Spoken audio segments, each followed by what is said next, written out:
Hey, it's Cap's CarCast. Today we're talking about the big idea. Let's drive. Get down. Get down. Get down.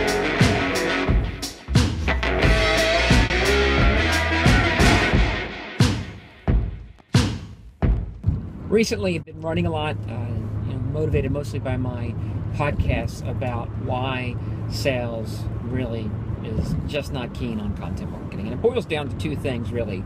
One is they think it generates a lot of garbage. There's unqualified leads. It takes twice as much time for them to get them to a point where they can actually place those leads in the sales process. The second thing is they don't believe that all the effort that's invested into content marketing actually helps them accelerate their deals.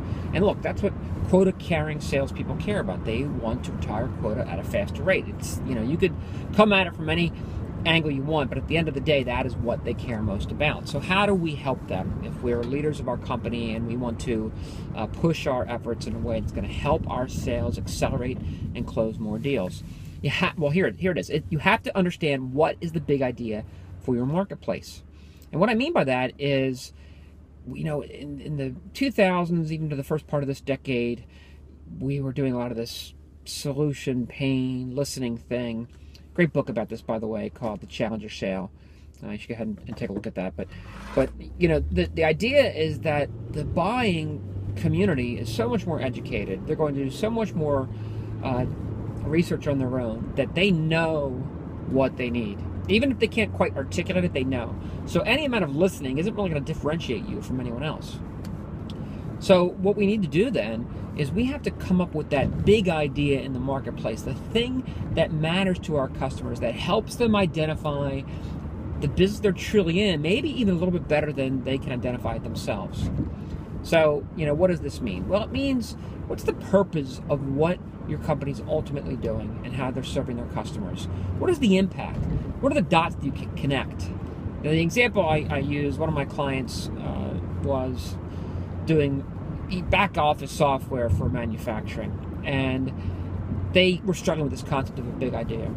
Well, in the manufacturing space, one of the big deals, matter of fact, if you see the GE commercials lately where they're talking a lot about software hiring, you can kind of understand where this is coming from. But one of the big issues in manufacturing is that the Internet of Things and the integrated hardware and software on production lines, let's say, is a reality. And manufacturers have to accelerate their ability to integrate their production line.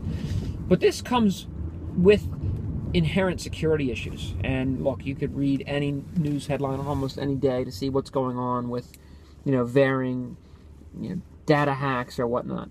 So what we did for this client was help them understand that, listen, the big idea in that industry is that failure to integrate the Internet of Things with their production data and their production line isn't a competitive issue alone.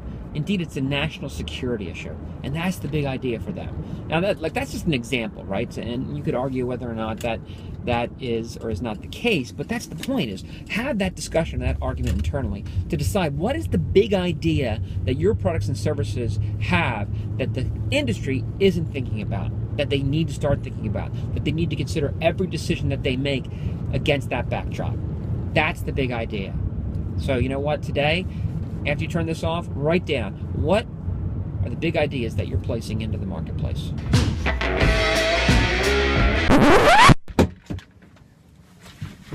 Hey, one last thing. Hopefully you're enjoying these. If you are, why not consider subscribing to Cap's CarCast?